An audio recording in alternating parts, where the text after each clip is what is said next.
Hello YouTube, Luigi here. Tonight we're going to talk about shape and structure. Shape and structure. If I have a square, that's a shape, right? And if I apply a force to this square at the top corner here, it's possible for me to deform that square into a parallelogram, for it to rack out of shape. So a square allows permutations. It is not a rigid shape. A triangle, on the other hand, allows no permutations. It is a rigid shape. When you see a timber frame barn, the side of a wall of a timber frame barn, you'll notice the timber framer put diagonal braces everywhere. Why? Because he knew that square connection was not rigid. So he uses our triangle to make a rigid shape in a stronger building. Whenever you see roof trusses, they always resolve themselves into triangles. Same with bridge trusses, long span bridge trusses, building trusses everywhere. They always resolve themselves into triangles because a triangle allows no permutations. It is a rigid shape by definition.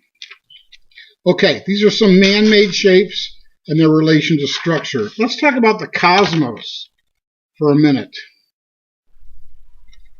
That's just to keep this planet from wobbling. Here's a marble. Pretend it's a planet or a moon or a sun. Did you ever wonder why the heavenly bodies resolve themselves into spheres? Near perfect spheres, okay?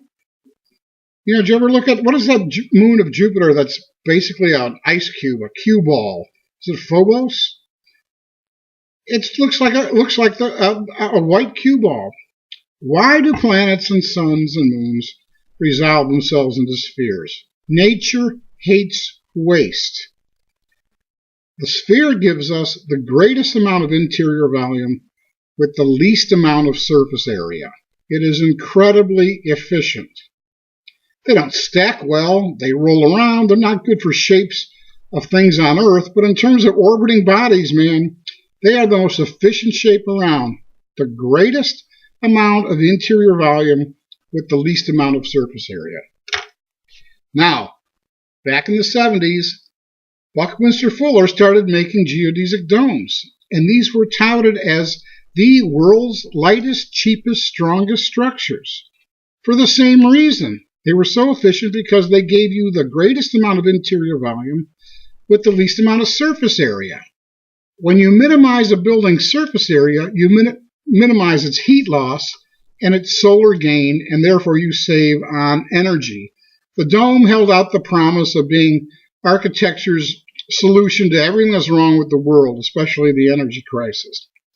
In 1967, at the World's Fair in Montreal, Expo 67, the U.S. Pavilion was one of Bucky's domes. That's how hot they were in the late 70s, 60s, and early 70s.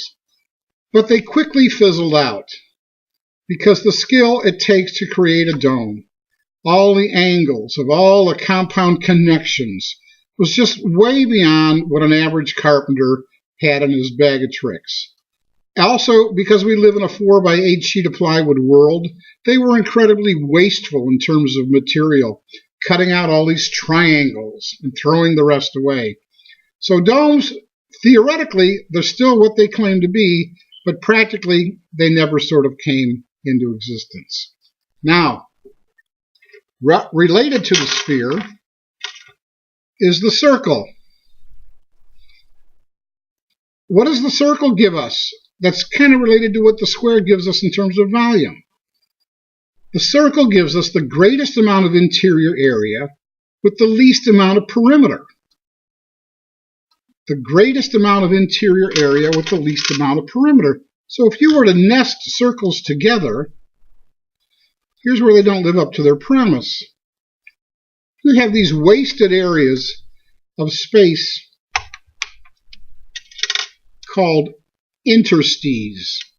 These tiny little spaces where they don't quite touch. even though they are touching. Interstices.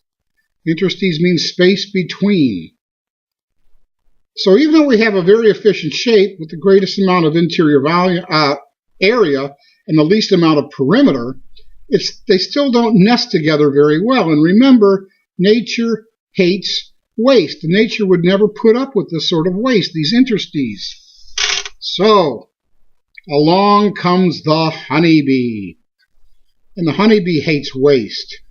And the honeybee knows that you can nest hexagons tightly together. There are no wasted interstices. Everything is beautiful.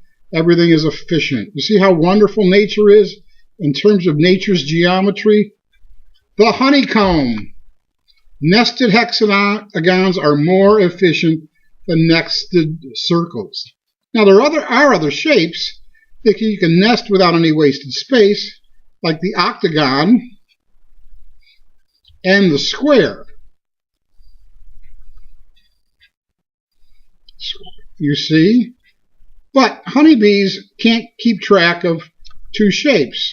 They can only do one at a time. So they don't do this. This is too complex for them. Honeybees like it simple. They like it efficient, just like nature. Okay, quick review. Sphere. Greatest amount of interior volume, least amount of surface area. This is why all the planets and suns and moons resolve themselves into these lovely spheres, which are kept in balance by this magic called gravity. The honeybee has figured out a way to nest a shape with zero waste. The circle gives us the greatest amount of interior area with the least amount of perimeter.